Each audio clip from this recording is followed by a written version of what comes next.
School کے زمانے میں بھی سنا تھا کہ جو دیہاتی زندگی ہے، جو دیہات میں رہنے والے لوگ ہیں یہ صحت مند ہوتے ہیں کمپیریٹیولی شہری زندگی کے.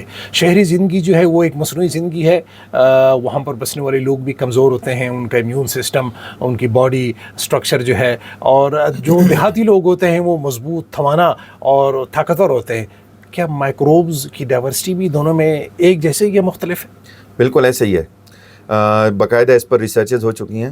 تو جو لوگ دیہاتوں میں رہنے والے لوگ ہوتے ہیں ان کے اندر گٹ مائکروبائیوم کی ڈائیورسٹی بہتر ہوتی ہے، ان کے اندر جراثیم، اچھے جراثیموں کا موازنہ بہتر ہوتا ہے، اور ان کے اندر ورائٹی زیادہ پائی جاتی ہے بنسبت شہروں کے. اس کی وجوہات ہیں. جی. جو شہری علاقوں کے لوگ ہوتے ہیں یا بچے بڑے ہوتے ہیں ان کو نہ مٹی میں کھیلنے کی اجازت ہوتی ہے، نہ وہ زیادہ میدانوں میں جاتے ہیں. بس وہ صبح فارمی مرغیوں کی طرح بس گاڑی میں بیٹھے اسکول گئے، اسکول سے واپس. تو باقاعدہ اس پہ ایک ٹرمینالوجی یوز ہوتی ہے جس کو کہتے ہیں ہائیجین ہائپوتھیسس.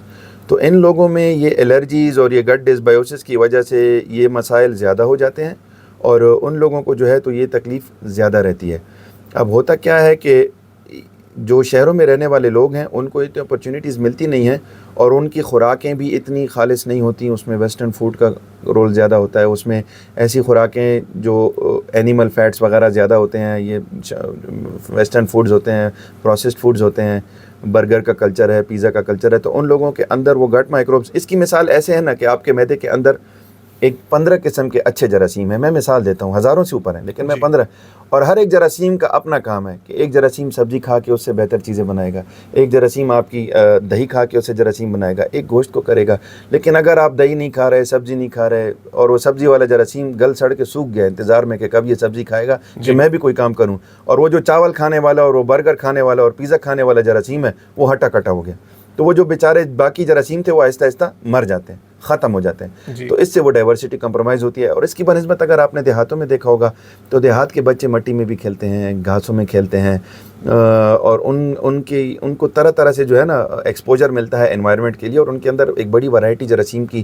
میں یہ نہیں کہہ رہا کہ بچوں کو گندا رکھنا چاہیے، لیکن بچوں کو مٹی میں کھیلنے دینا چاہیے. بچوں کو مٹی کھانے نہیں دینا چاہیے، لیکن بچوں کو کھیلنے دینا چاہیے. بچوں کو جو ہے تو میدانوں میں، گراس میں، اوپن پارکس میں کھلانا چاہیے، ایکسپوز کرنا چاہیے، تاکہ وہ ہوا کے مائکروبس کو کور کریں، اور اس سے جو ہے تو ان کا یہ مائکروب بہتر ہو. تو باقاعدہ یہ جو تنزانیہ میں ایک قبیلہ ہے اس کو ہنٹر قبیلہ کہتے ہیں، ہنٹر ٹرائب تنزانیہ کا. یہ بڑا مشہور قبیلہ ہے تنزانیہ کے علاقے میں، جنگل ہے افریقہ کا. تو ان کی گٹ کی جو مائکروبیل ڈائیورسٹی ہے وہ پوری دنیا میں مشہور ہے کہ وہ سب سے بہترین جراثیم ان کے ہیں. اور آج کل جو ایک نیا طریقہ علاج بنا ہے کہ جن لوگوں کے معدے خراب ہوتے ہیں ان کو ایسے صحت مند لوگوں کے پاخانوں میں سے اچھے جراثیموں کو نکال کر وہ پخانے کے اچھے جراثیم کیپسول کی شکل میں بیمار لوگوں کو کھلائے جاتے ہیں. اس کو ہم فیکل ٹرانسپلانٹ کہتے ہیں. یعنی ان اچھے صحت مند جراثیموں کا پخانہ اس کو پروسیس کر کے اس کے کیپسول بنا کے مریضوں کو کھلایا جاتا ہے. تو اس کے لیے ان ہنٹر ٹرائبس کے پخانے کو بہت زیادہ استعمال کیا جاتا ہے.